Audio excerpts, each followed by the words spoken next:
Today's session is all about using Google Sites to share links, videos, resources with pupils. So Google Sites is really a website creation tool, which anyone can use to create a website from a simple template driven format. It's really straightforward and easy and intuitive to use and so it's not just limited to teachers. It's also, of course, something that students can do themselves. And as you'll see here, this is the page. So it's at sites.google.com. And if you go /new, the new builder is better than what they call the classic builder. So I am recommending, and that's what I'm going to be using for training here, is sites.google.com /new. It's also available through the waffle. There we are, sites. So it's also available through the waffle to get to, but that will take you to the classic view, and then you have to click to go through to, let's just show that. There we are. If we open that up, you then get to classic view, and you have to then go to new Google Sites. So we're going to be using new Google Sites. And as you see, you can have a number of these, and these are basically saved into your My Drive. So there is not really a limit on this. By default, these are completely private. Once you create it, it's only you who can see it. Once you've created a site, which we'll go through in a minute, you'll see that it's very easy to then publish the site. Again, the default for publishing a site would be to make it available to other people in your domain, so in your school. But there is a second option to change that and to make it publicly available. So in other words, that link is now available to anybody anywhere on the internet. So because of this flexibility, we can use it in many different ways. I actually have a site that's created that has all the links and things that I might want to be able to use on a day-to-day basis. And in fact, we have one for our demo schools hub like this, which is actually intended for schools to use for teachers. So they've got the links to things they might need for everyday use. So you could create a site just to be a personal site for yourself. We could create a site to be a school hub. We can create a site to be about a particular topic. So here's one, primary computing. This is all about a specific subject, and it could be used as a teacher to collate and to collect together resources to then share with students. And you'll see we're going into the editor view here, and it's fairly intuitive. We have a number of pages that are linked across the top of this particular view. We can insert images, text very easily. We can put more text in, and we can turn these into links. We can embed YouTube videos and put text alongside it. And all this works really, really quickly and easily. And then you can have many different pages. So I can click through to the next page. So here we are, computer history. And again, we can have different graphics, different embedded things. So there's a lot of flexibility. So having something like this that could be used as a classroom tool to be able to share resources makes an awful lot of sense for me as a teacher. Similarly, you could build something like this at the end of a topic with students' assistance. So there's no reason that we can't have end of topic. We've been doing a brilliant Romans topic. Why don't we get together now and create a website all together and share the burden, which will really celebrate what we've learned over the term, say, for example. So that's definitely possible. You can also have it as a class hub. And again, a class hub could be just a website for the class to have links that we may want to use on a regular basis that you may not want to put into a classroom, a Google Classroom. And certainly this is quite attractive to a lot of younger students where they don't want to start using Google Classroom maybe in a school, and therefore a teacher could create a site very easily and share links and resources and videos and other resources very easily. It could also be used as a parental communication tool, because again, this can be public. So it's a bit like this is what we've been doing this week, as a class blog almost. So any of these things can be done using a Google site. You can also create things like a portfolio. So get students to create their own portfolio where they can share the things that they've been doing in school. So they can create a site, they can share it with the teacher, and then they can develop the site. Or you might have a whole class portfolio where literally you come onto the site and then you click through each person's name and you get to go to their page where they are able to upload and things. So this is set up as an example portfolio for a student. And again, we've got some sections ready to use, and we've got some alternative pages. So probably the best thing to do is to show you how to create a site from the start. But to be honest, the first thing you should do whenever you're considering creating something like a resource, like a website, is to actually have some clear ideas in your head how you'd like to plan this. So I would highly recommend using a tool such as Google Drawings, which is available in Drive. Go to New, go to More, and Google Drawings is down here, and it's a very good tool for creating organizational charts. So here's what I started earlier, and again it saves in Drive, which is nice and easy to get to, and it's easy to manipulate. So this is a basic overview of that primary computing website I've just shown you. So main landing page, the sort of content that's going to go on that, and then the sub pages. And of course, if we had child sub pages, so if we had a page coming from the bottom of computer history, then it would be very easy for us to add a new shape. I'm running out of room slightly here. Double click and type your text, and then you can link them together with the line tool, going from a purple dot to a purple dot to link them together. So it's very quick and easy to create a sort of organizational chart showing flow, and this is quite a useful tool. And certainly if you get to the stage of planning quite a large and complex site, particularly if you're going to have lots of children involved, either creating this yourself and then sharing it with the children to say, this is the structure, this is what we would like you to put in the different pages when you help build it, or getting them to sit down with you and plan it would be an absolutely brilliant task, particularly with older students, to show them, you know, actually we need to go through these steps. We need to plan our layout. We need to plan what content we're going to have where. And this becomes, if you like, the map to our website.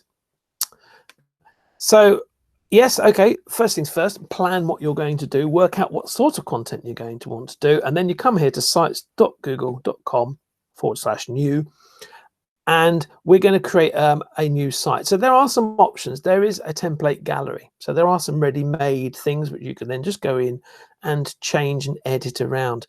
But to be honest, most of the time I find, personally, I'm deleting more stuff, and so I'd actually be better off starting with a completely blank one. So that's what we're going to try today. So it's going to create a brand new blank site. This isn't shared with anybody. Nobody else can see it. It's just there for me. And so what I can do then is I can start adding some content. So here we are. I've got a page, literally that's it, a space to put a title, a space to name my site, and up here this is the how I'm going to find it later on. So let's create a Romans topic site. So I'm just going to put Romans topic up the top here, and it automatically fills in the site name, which is great. I have the ability to add a logo, an image if I wish. I don't think that's really appropriate necessarily for the Romans topic, so I'm going to abandon that for the moment. And this is the page title. So if we look over to the right here, we'll see these are the things I can insert into the page. Here is where I create new pages and sort my pages.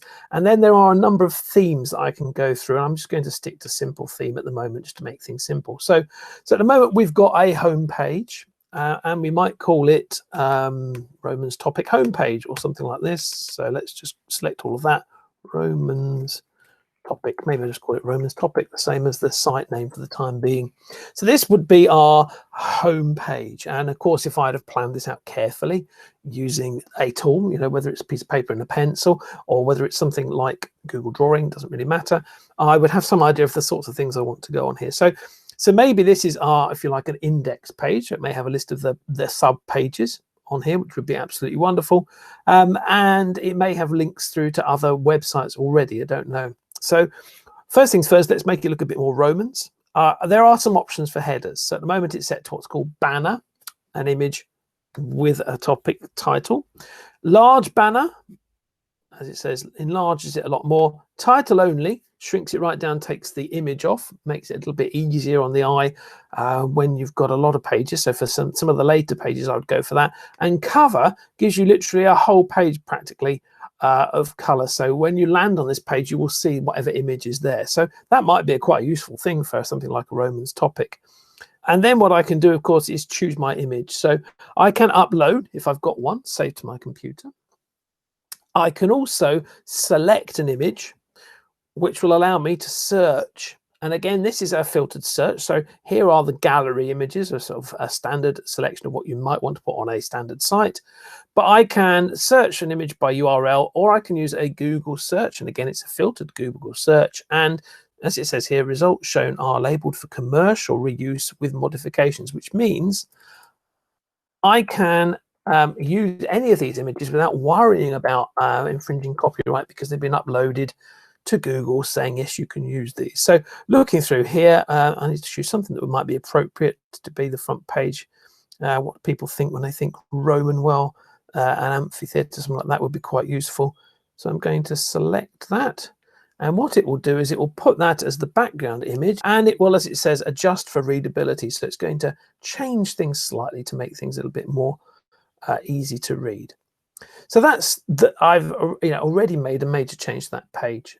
At the top here, I've got a preview option, so I can preview it. This is what it will look like when it's published. And again, I've got various different options here. So this is what they call large screens. In other words, the experience as it would be on a laptop or a desktop computer. I can try what it would look like on a tablet, and it will show me that. And I can try what it would look like on a phone, which is really good, because for accessibility reasons, for the fact that actually people access these websites on various different ways, to be able to see what the experience would be like at the click of a button is absolutely brilliant, to actually see how it's going to behave and perform. So I've finished with my preview. I'm going to just exit the preview, and it takes me straight back into the editor.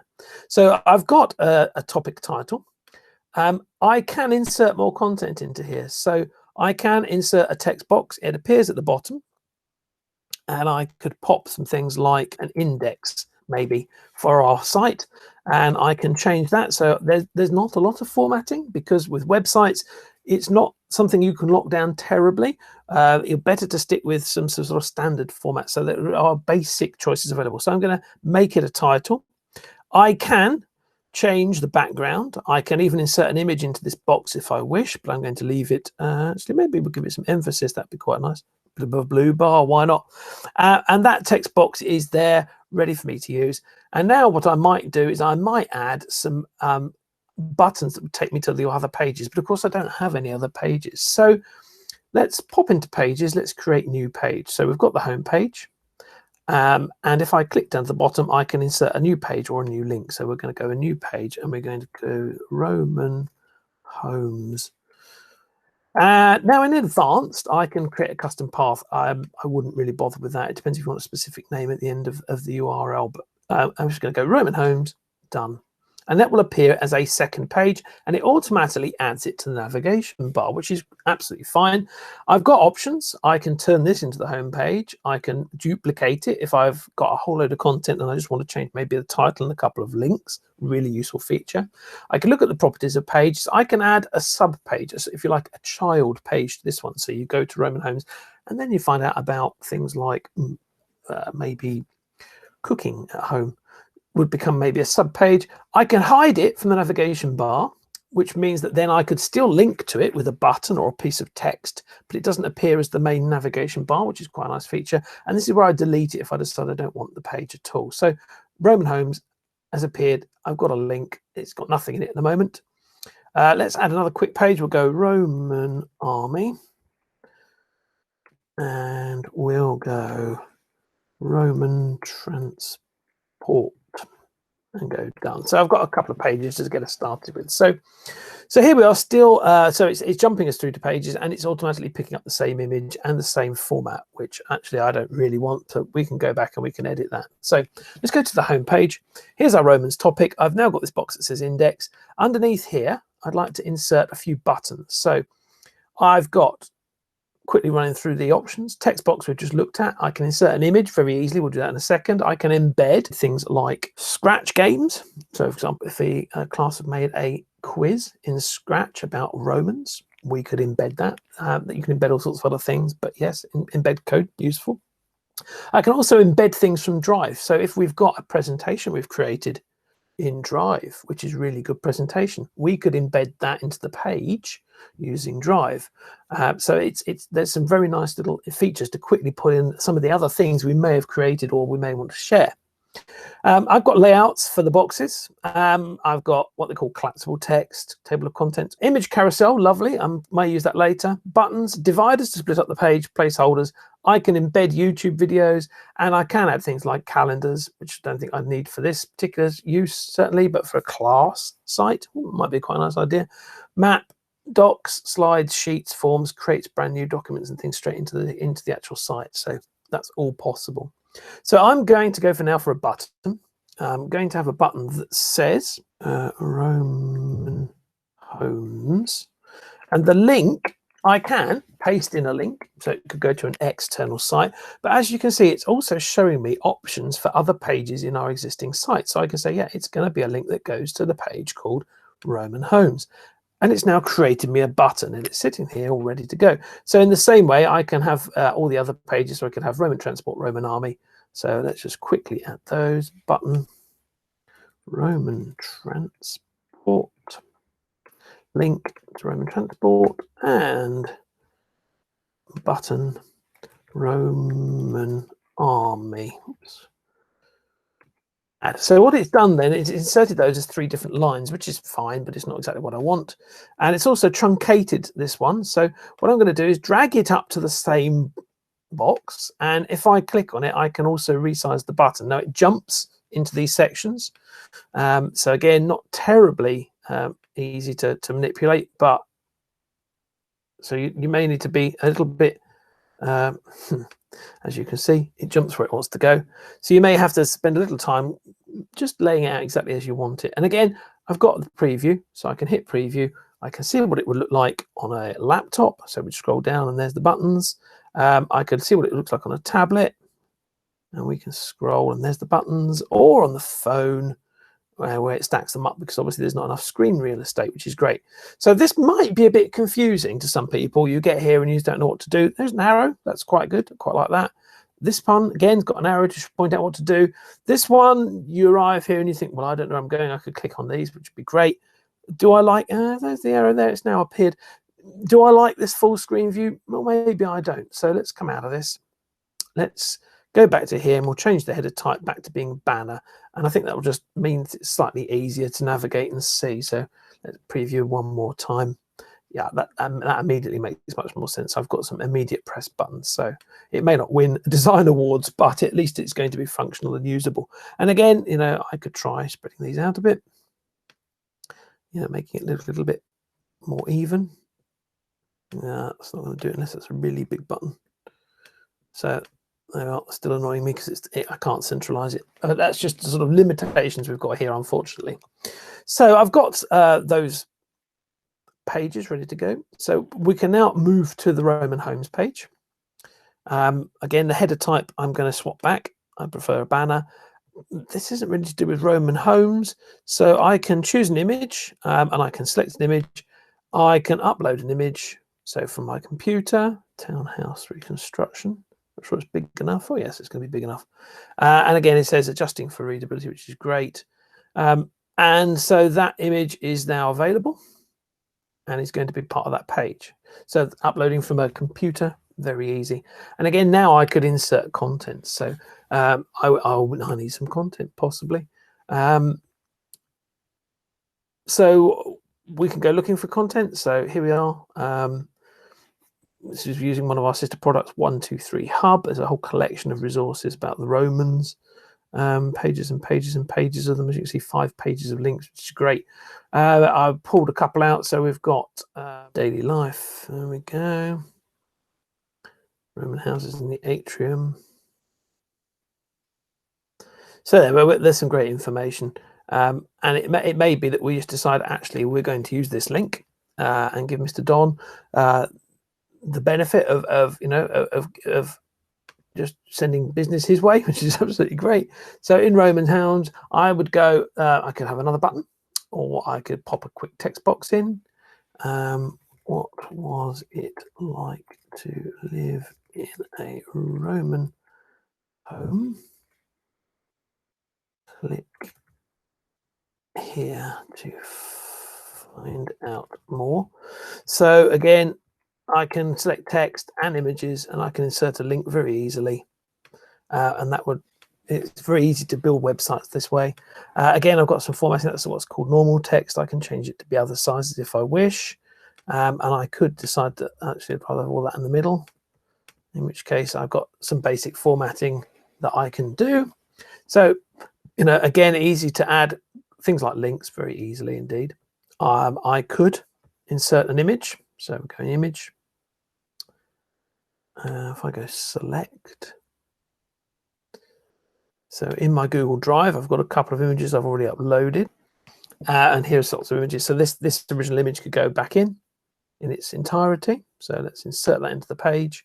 And again, it would goes into one of these sort of organizational boxes. So again, I could choose backgrounds. I can get rid of it if I don't want it.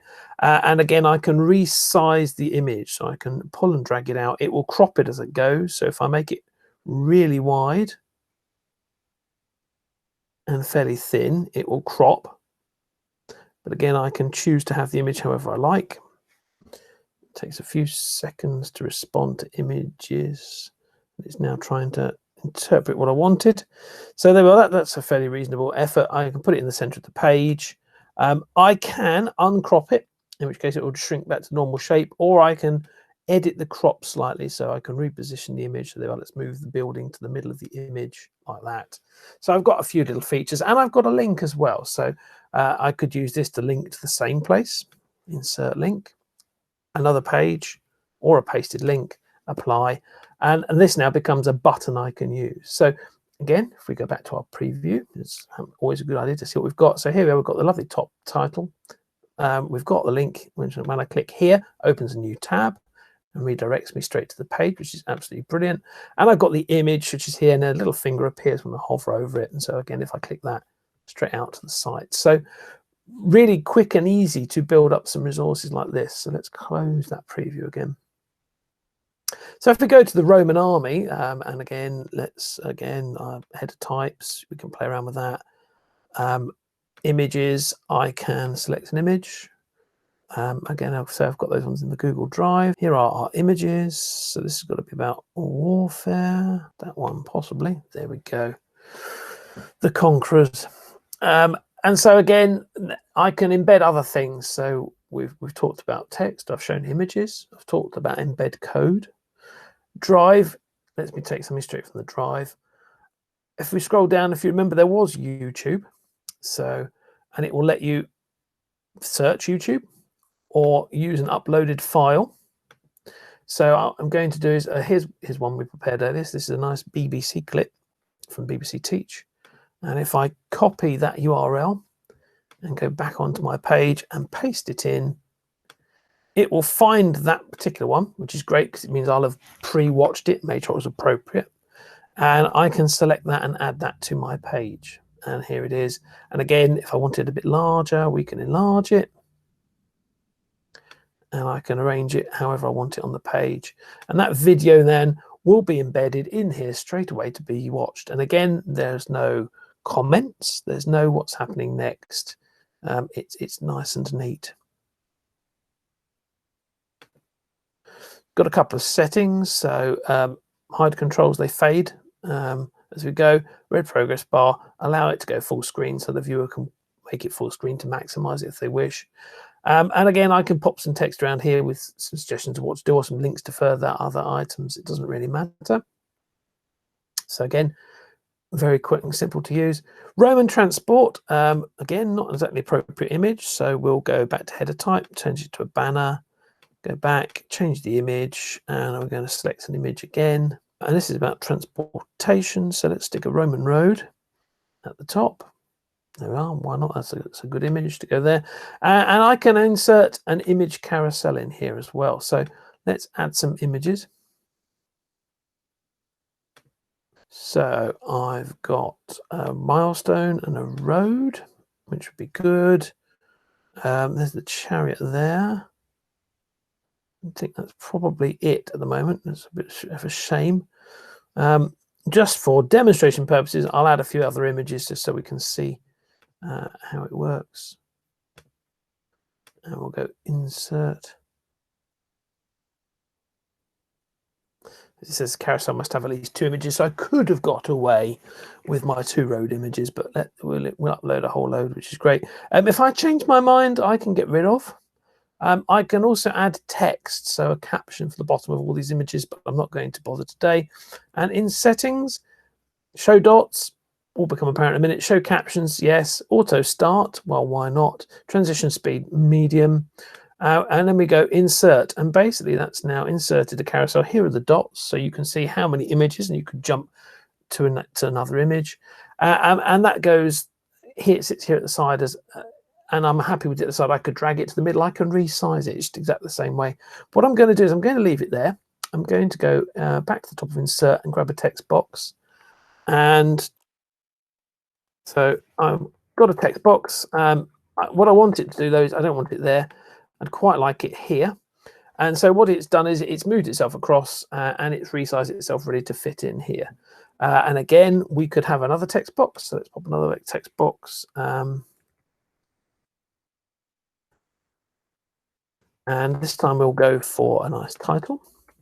And again, I can drag and drop this and pop it maybe just above that. There we are. So that's now rearranged things. It's really quick and easy to rearrange things. And again, if we hit the preview button, we can see what this looks like on a website. So here we are. Here it is on the website, and it's auto changing.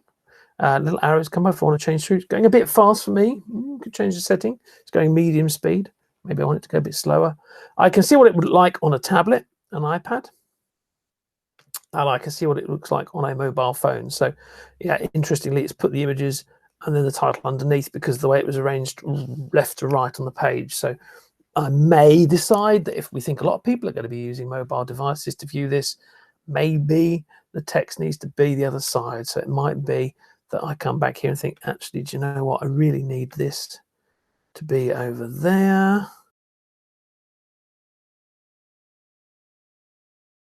Let's put that over there, and let's grab that and put that at the top there. And there we are. It's resorted the page. Now I wonder what that looks like as a preview. So it's very quick and easy to move between it. So here we are, straight back into mobile view because that's the last one I used. And now we do have the title and then the slideshow. So that makes a bit more sense maybe. So the preview, really, really, really useful tool to see how things are going to work out. So when you're happy with this page, then yes, we need to think about publishing it. But what if I wanted to work on this with somebody else? So I can share with others and add collaborators, and I do that in the normal way we share most things in Google by typing in their address. So it could be we've got Gladys Teacher. There we are, one of our accounts. So GTeacher, I could share with GTeacher, make GTeacher an editor. I can also share with groups. So if we go, and this is classroom group. So this is picking up a classroom group and it's showing me the 4 members.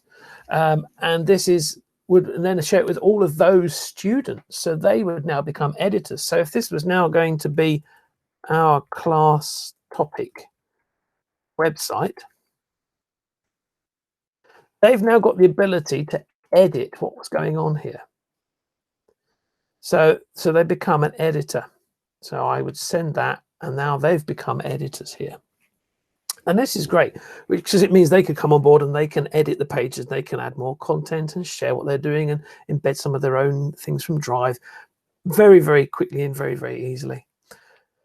So we've been through inserting. We've said, this is how we create pages. If I want to create nested pages, so for example, Roman's home, I wanted a page that was about Roman food. I can add that as a page.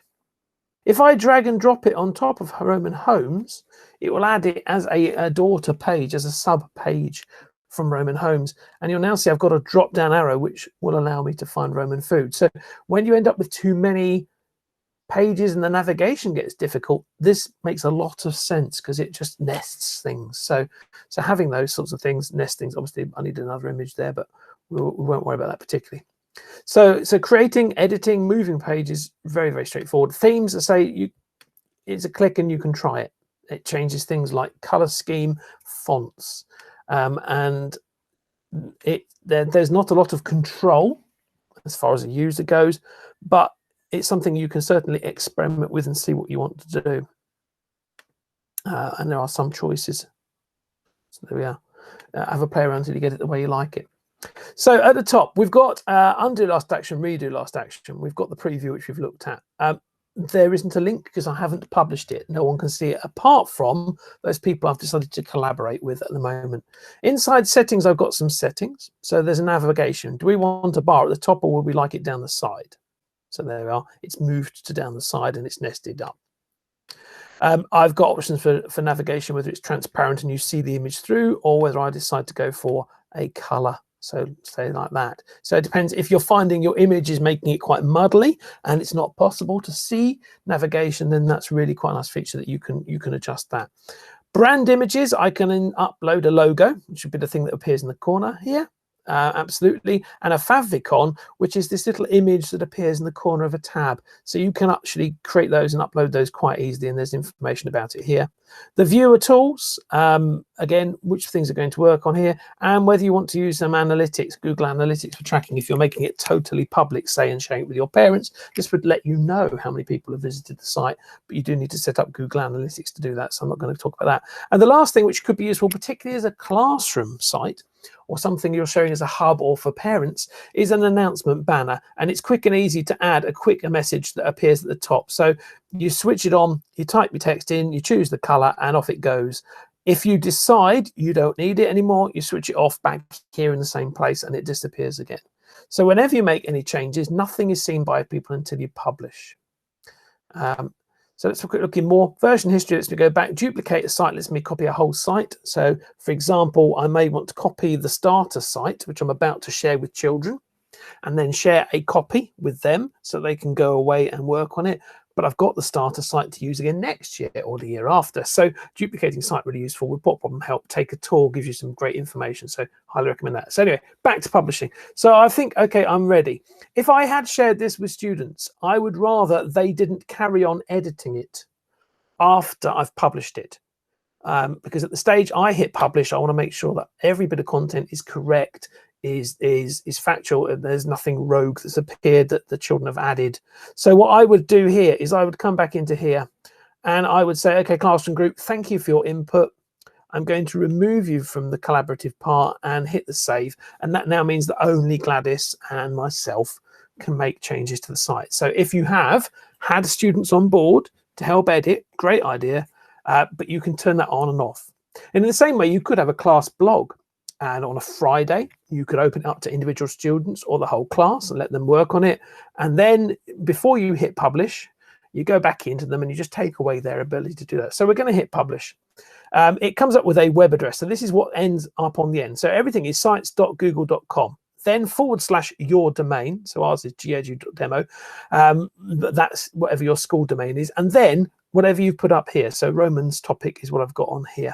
I might actually want it to be Roman topic. That might make more sense, really. So I can edit that bit, which is great. And then at the end here, by default, only people who have logged into my school domain, in our case 123 ICT, can actually see the site. It doesn't exist to anybody else. I've got some options there. Inside links, it tells me it's draft and it's restricted, and when it's published, only people in 123 ICT can view it. I can make it restricted to a number of people. So if I wanted only senior leadership to see this site because it was important things that we needed access to, I could do that. Or if it was only teachers, because it's all the links that teachers might want to use, I could create a special site, share it with teachers. I can also go public. So there, I've updated that to public, hit done. And so now when I hit publish, anyone can view my site using that link, which means I can take this link and I can pop it as a link from our school webpage to say, come on, look at what we've been doing on our Romans topic. Click here. Or I could send that link to parents in an email saying, this is where we're going to share links for Roman class going ahead.